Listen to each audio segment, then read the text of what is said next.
Hello everyone, my name is Hari Joy and welcome to today's segment of Knowledge at Wharton High School.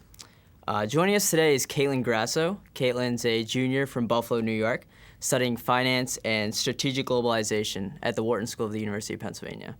On campus, she's a managing practice leader of the Wharton Small Business Development Center and a Wharton Ambassador of Entrepreneurship. She's here with us to talk about her female empowerment startup. Thanks for being here, Katyln. Happy to be here. All right, so I know you're interested in entrepreneurship, and I see you're a Wharton Ambassador of Entrepreneurship. So how did that interest first get sparked, and how has it developed over the years? Well, I've been interested in entrepreneurship my entire life, and I think that really stems from my passion and fascination of taking an idea and executing a vision into a tangible result. And it's often said that entrepreneurship is executing a vision in the face of uncertainty. And uncertainty is what I love about entrepreneurship. You never know what the next day is going to bring, who you're going to meet, which direction your business is going to turn. And I think it's those factors that create a dynamic community that really inspires innovation.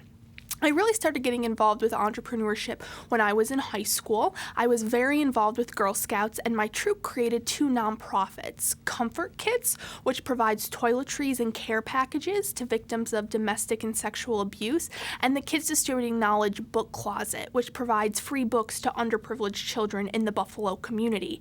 And then I came to Wharton, and the summer after my freshman year, I founded the company Tap for Tots, which is a dance exercise program for daycare students.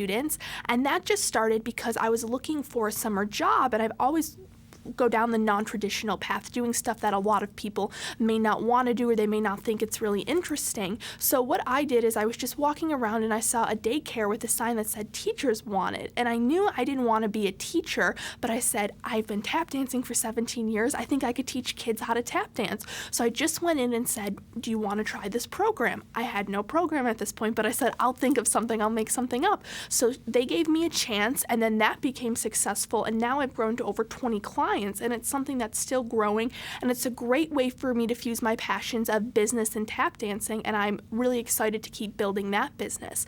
But most recently, my main priority has been on my female empowerment startup. And I think that comes from my passion for empowering girls, because I've grown up in an environment that nurtures female leaders, and I've never thought that gender dictates success. So as I grew older and, got to college, and I'm wondering, why are there so few women in the highest of leadership positions in government, in academia, in business? And I think the only way we can truly close that leadership gap is if we tell girls at a young age that they can become influential leaders before they fall victim to their own self-doubt. So that has brought me to my current project, and I'm just so excited to talk about it today. Definitely. So walk me through the development of your startup. For entrepreneurs all around the world, those first few foundation pieces are often the most difficult, but yet the most important parts of starting their business.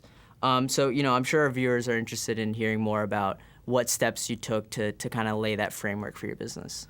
Right, great question. So I would say that this idea began to materialize in 2012. And then when I came back from winter break in the spring semester last year, I said, I need to talk to people who know how to build successful businesses. So I just said, I'm going to talk to anyone I can talk to. I talked to Penn professors, entrepreneurs, women leaders in the Philly community, and everyone said you have to understand your target audience. And so since my target audience is high school girls, I decided to spend my entire summer researching leadership development in high school girls, and that was made possible due to the generous support of the Wharton Innovation Fund and Wharton Social Impact Initiative. So during the summer, I traveled and I conducted focus groups and surveys, interviewed educators, and also met with executives to learn about their leadership experiences.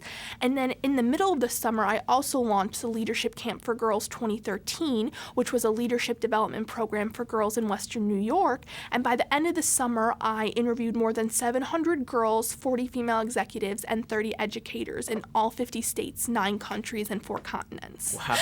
Yeah. So can you just elaborate a bit on kind of that work that you did in terms of focus groups, interviews, and the camp? Definitely. So beginning with the focus groups, I really wanted to collect data points. So the focus groups were for the qualitative aspect of it. So I would go to girls and have conversations with them one-on-one in an AP history class, at a leadership conference, and ask them questions such as, how do you define leadership in your life? What are your short and long-term goals? What are the characteristics of a successful leader? And I was able to really get great insight into their minds and how the teenage girl's mind works, as though I think no one will ever be able to understand that.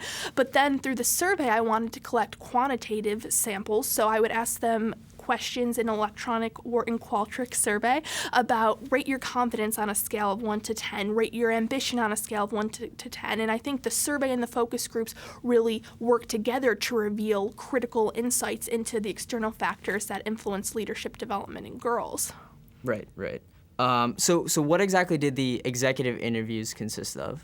So the reason I went to these female executives in a variety of industries was because I wanted to see what women at the top of their fields believe about leadership, the challenges they faced, how they got to where they are today, and also as a young entrepreneur, how they've become so successful. So I went to a lot of organizations and companies such as the Trump Organization, the Tory Burch Foundation, Bravo, Nest Fragrances, just to name a few, and I would ask these women questions such as, what are some of the challenges you faced in your life? What are the biggest issues facing girls and women today? And most importantly, what advice would you give to young girls trying to climb up their professional ladder and achieve that success? And everyone said that you have to be able to take risks in your life if you want to succeed professionally. And so you always have to be inquisitive, asking questions. You can't worry what people think about you. You always just have to be focused on becoming your best self. And it was really incredible that, these powerful women would even talk to me, and it was just so inspiring for me, and I hope that I could pass that along to the girls. Sure. And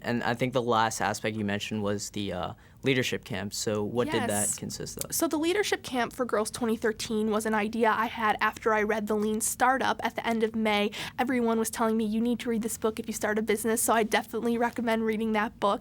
And it was about developing something to test your assumptions. So I said, my hypothesis is that girls will engage in a leadership development program.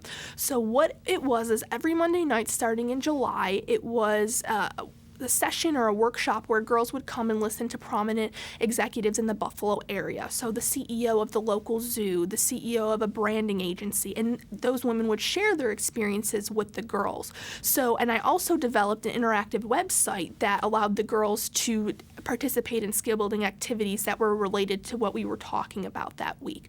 So it was just an incredible experience because through the short amount of time I spent with them, I could see such growth.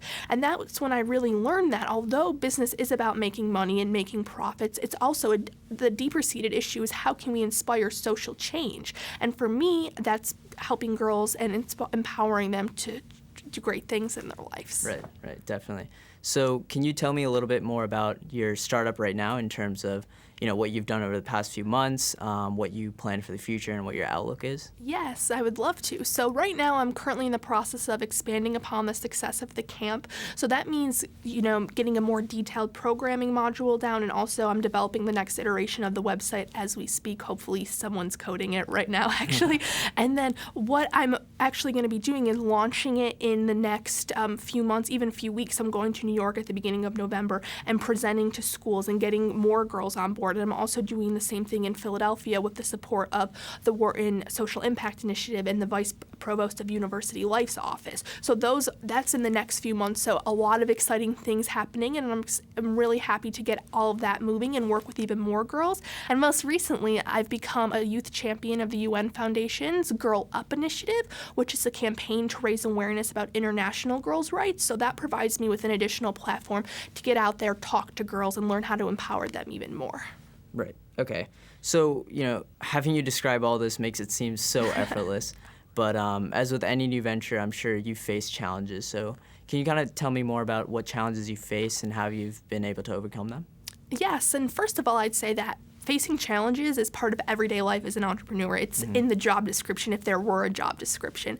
And what I like to tell people is that everyone out there wants to tell you that your idea is not going to work or this isn't going to sell, but entrepreneurs are those crazy people who have a vision and they're not going to let anyone or anything get in their way from executing it. So you always have to be optimistic, and I always say if you knock long enough on that door, eventually someone's going to open it. And for me, even the past 6 months, although I interviewed 40 executives, I reached out to over 100 women. Some people never returned my calls or my emails, but I expected that to begin with, and I said, if 10 people say no, hopefully one person says yes. And of those women that I met, some were so transformational and provided me with great opportunities that I'm very grateful for.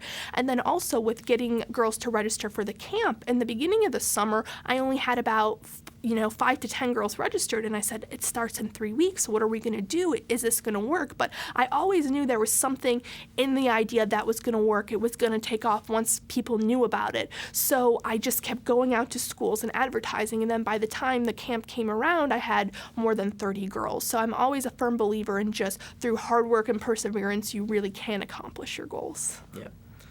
So I guess going off of that question, entrepreneurship by definition involves risk.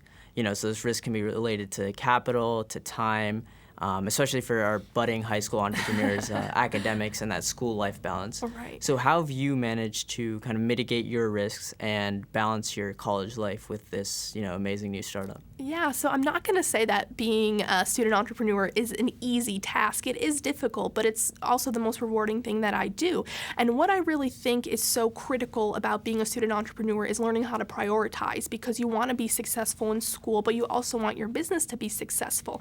And I think it's important to apply a commitment to excellence across everything you do in your life. So if you want to have the best startup, you also want to be the best student you can be. And for me, I think I manage that through a structured time management system, or at least I try to. So for example, if I know I'm taking a more difficult class this semester, I'll say every day for 30 minutes, I'm going to study this subject. Turn off my phone, close my laptop, set a timer, and 30 minutes, I'm just going to focus on this class. And that's what I need, because the days can be so hectic that, you just don't get to it. And then it's time for the exam, and no one wants to be in that boat. But also, although you do need some structure in your life, you also need flexibility, because opportunities are going to present themselves all the time. Oh, I want to go hear this speaker. I can meet with someone to join my team, and you're going to have to adapt. So you have to know that some nights you're going to have to put in a few extra hours, stay up a little later. But I think by definition, entrepreneurs are people who are willing to do whatever it takes to be successful. So it's just an ideal that they easily incorporate into their lives. Awesome.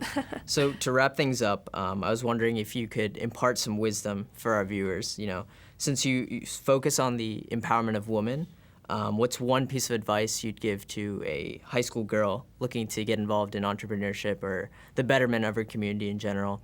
And, what's one piece of advice for any high schooler looking to start their own business? The most important thing I would say to anyone is think big. You should never place limitations on what you think you can achieve. I always say try to do the most impossible, crazy things and defy people's expectations, because those are always the stories you hear about, on the front page of the newspaper, those things that no one ever thought would work. And I really hate when people say, oh, your idea has to be more realistic, think realistically, and that just bothers me, because I don't think entrepreneurship is a realistic thing at all. But in order to think big, you have to be confident, because if you're not confident in yourself, no one's going to believe in you. Why would they want to give you money? Why would girls want to come to the camp if you don't believe enough in yourself? And putting the thinking big mentality and confidence together, I have a little phrase that I always say, I want to put it on a t-shirt, always be selling. And even if you're not in business, it's something that a lot of people at Wharton say, you're always selling yourself. Whether you're giving a presentation in a class or pitching to investors, you're trying to convince other people that your ideas are valuable, that trying to sell your personality. And that's important in life no matter what you do. So I guess if I could tie all that up together, that's not really one piece of advice. I'd say don't ever let anyone tell you that you can't do something. Because if you believe you can change the world, you can and you will. Awesome. Thank you so much for being here, Katyln. I wish you the best of luck with your startup and everything else in the future. If any of our viewers want to contact Katyln directly or want more information, feel free to email her at grassok@wharton.upenn.edu. This is Hari Joy. Thank you so much for watching.